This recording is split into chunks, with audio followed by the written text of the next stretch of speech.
and we have exotic car guys. Right? Is that what's in the group, right? Yeah. So congratulations on surviving 2020. Give yourselves a big round of applause for surviving 2020. I freaked out getting up to the gig. I saw a Ferrari and I saw a Lamborghini in the parking lot. I was like, this is it. I'm performing for the cartel again. This is what's going on. And isn't it a shame that like you have like, if you have a really nice car, like the cars that are outside, like you have a Lamborghini, everybody's like, oh, that guy's a cartel member. He's a cartel. Guys, don't deal with him. He has methamphetamines in his car, right? Like you could be a heart surgeon, and everybody's gonna think you're no, es Zeta el vato, es Zeta. Like you could be performing heart surgery on the hood of your Lamborghini.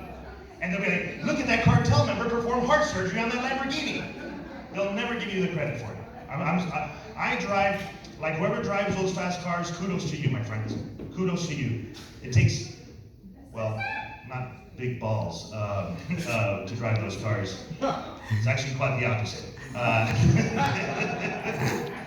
only say that because I drive a beat up old cop car, like the Crown Victorias that they auction off for $2,000. I drive one of those and I kept the light on. Why?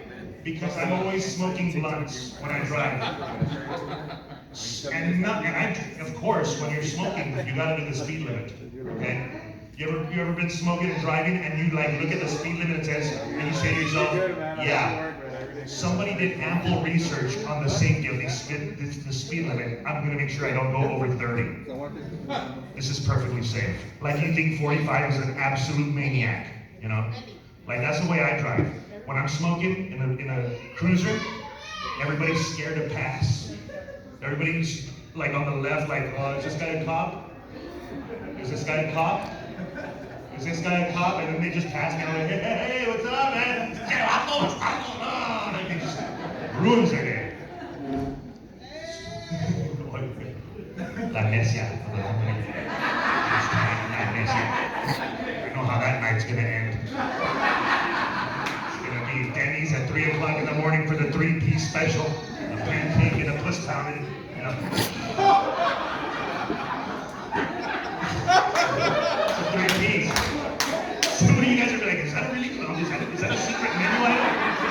Is that a secret menu item that I don't know about? Se le cayó el trago. Well, yeah, that lady sounded like a lechuza. I'm not even joking. I'm scared of whistling right now. I'm like, it's terrifying. It's a fancy place. It's got chandeliers. Huh? Nice. Usually I do salones. And you know when you, like some of those tiles on the ceiling look like they have water damage? Some of these tiles look like colchones miados and you're like, oh man, this is not a good place. This is a nice place, this is nice. But they took the bar out of Frida's from Reynosa. Did anybody remember partying in Frida's? Anybody here? Oh dude, yeah! Okay, and you only went to Frida's, right? You never went to Boys Town. Yeah, Frida's no, right? Boys Town, no. None for me, thanks. Right? Chastity belt. Happy to be here too, man. Recently I lost about 100 pounds, you know, so I'm happy to be here. No, don't clap, it wasn't the Valfurias checkpoint. I owe those people a lot of money. And usually, the drug dog is trained that when they find narcotics, they sit and they point their snout in the direction of where the narcotics can be found. The dog didn't even have respect. I rolled up to the checkpoint. This dog gets up on its hind legs. It extends its paw forward and through microevolution develops an index finger and points directly at me and also developed the ability to speak Spanglish and said, "Este güey está tan tronco de mota." Like, I was like, I was real impressed. I wasn't even mad at the dog. I was like, that's quite the impressive canine, sir. Pinche perro devil. What's his name? I was like, that doggo, his name is Takashi K9. Three people got the joke. That joke was for you, sir. Thank you, sir. You see, I do jokes. Doesn't matter if everybody in the room gets them. I do jokes for me, and if I got them, they make me laugh, make somebody else laugh, that's good. That's a win. My whole life is like a sitcom, all right? My house, I do jokes that sometimes people don't get, all right? Do I still do them? Yeah. Because my life would be terribly boring if I didn't do jokes in the middle of it. And I got set up for the most beautiful joke of all time, okay? I don't care if 6 people in the room get it, it's for you, right? Yeah! It's for you, this next joke is for you. And I'll know who has the good pot after I tell this joke. I was there barbecuing for my stepdaughter's birthday. She was turning 15, and she decided to come out of the closet and tell me that she's a vegetarian. Okay? Yeah, we're in Texas. We're a meat-eating state, right? No vegetarians. I know later on I'll be begging her not to put random meat in her mouth, but right now she's still cooking. Still needs the protein for growth. And she told me, I'm not gonna eat meat anymore, Dad. Meat is murder. It's murder. I can't eat it anymore. It's murder. I was like, okay, calm down. Like, dude, we're making fajitas for your birthday, and that's it. Like, we don't make vegetables. We're not white. We don't make vegetables. This is keto, and that's it. This is keto pataparte, okay? That's it. You get meat and dessert. And she's like, I'm not gonna eat meat. I'm like, well, what are you gonna have for your birthday? She's like, I'm just gonna have what Mom's making. I'm gonna have dessert. And I look at my wife and she's making banana pudding. And I look at the barbecue pit and I see the sizzling fajitas, and I look at the banana pudding again, and I look at the meat, and I look at the pudding, and I put it together. This was the opportunity, and it will never, ever come again, okay? To take this punchline for this joke. And I look at my daughter, and I turn to her and I say, if you don't eat your meat, you can't have any pudding. How can you have any pudding if you don't eat your meat? See? 6 people got the joke, and it was for you, my friends. It was for you. Let's smoke a blunt in the parking lot after my set. Yeah, buddy. It's my dream. I think of funny stuff when I smoke weed. I get, well, I like to call it getting highly motivated. So they're very clever. Highly motivated. Some people are going to use that at the office. Are you high? No, sir, I'm highly motivated. Yes, sir. Pleasure to be here. I think it'd be badass if we started taking sounds that we love as raza, you know, and put them into music that we like to listen to, you know? Can you imagine the sound? Everybody knows this sound, the beautiful sound of a chicharra. Can you imagine putting a chicharra sound in a techno song? It'd be sweet. It'd be so cool. Imagine partying downtown, it's like, show up into a club, it's like,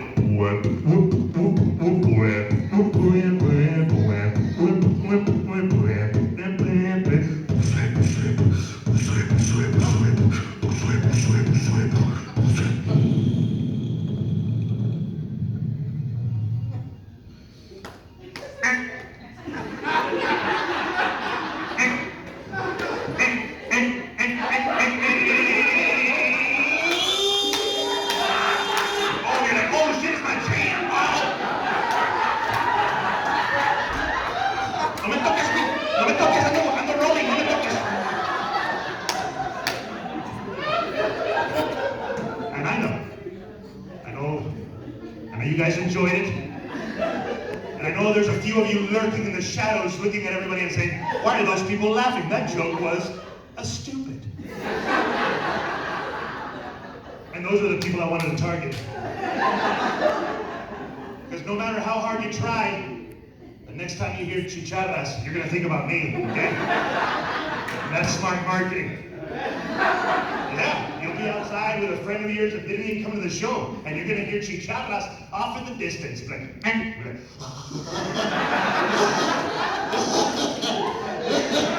like you're gonna sound like the Lion and the Wizard of Oz.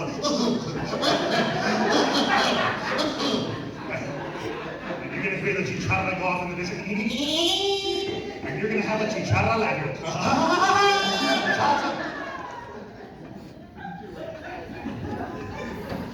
That's the type of jokes weed creates. Silly, right? You guys got a special evening for you guys tonight. I was just here to be an appetizer of sorts. And people ask me all the time too, like some people don't recognize me with my hair, you know. They asked me the other day, hey man, why are you growing your hair, bro? You look like a crazy person. I was like, that's the point. I want to look as unapproachable as possible, right? With COVID restrictions, this maximizes social distancing. Do people want to get close to me? No, absolutely not, you know? And it was especially hard when I was already good looking, when I was shaving and had a nice haircut. People would still think I was ugly, you know? I had a lady tell me, or tell her kid, si no te portas bien, te va a llevar el Señor. What the hell do I want your crappy kid for? I want your stupid kid. I don't want him. But now with this look, I can pull it off. Like, si no te portas bien, te va a llevar el Señor. Don't tempt me. I'll sell your kid to Tom Hanks quick. It's a woke joke. Somebody's woke. You guys are woke. Somebody told me that I look like Tom Hanks with his hair. I said, that's why I'm growing it. Specifically because I can do a sweet Tom Hanks impression. But only the Castaway version of Tom Hanks. That's it. Like I can do Tom Hanks when he lost Wilson, and that is it. You know?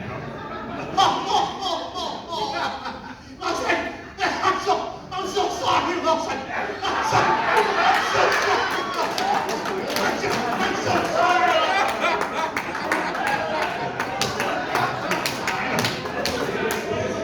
You're thinking to yourself, holy smokes, that's the greatest Tom Hanks impression I've ever seen in my life. And the answer is yes, you're correct.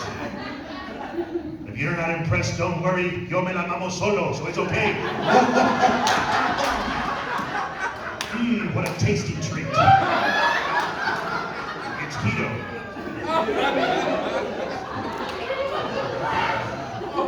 Okay.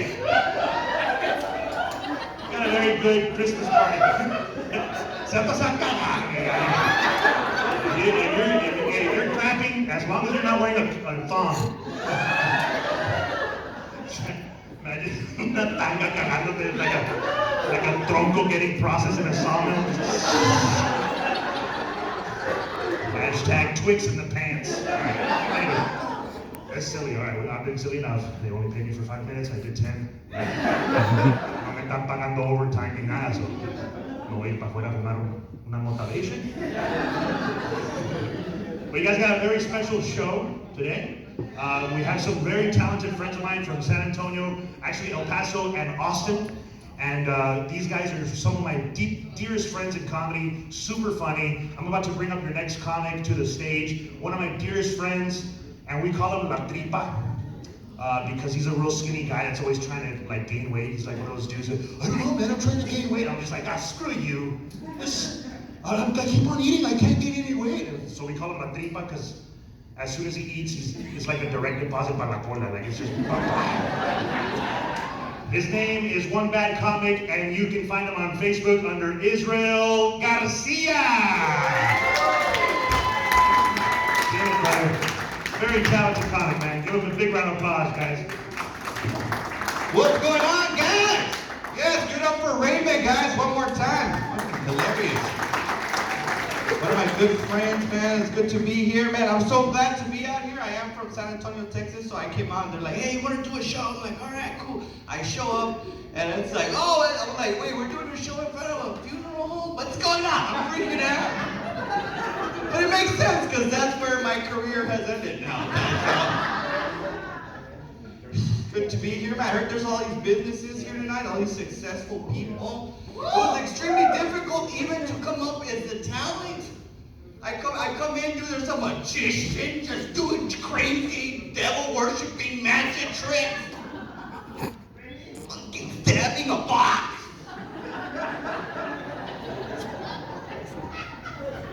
I was like, la sangre de Cristo, bro. This is not musicians. See, they disappeared. They were like right there like 2 seconds ago. Then I was like, all right, cool. Yeah. Then a mariachi's coming out.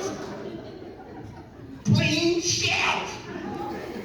I can't. That's real talent.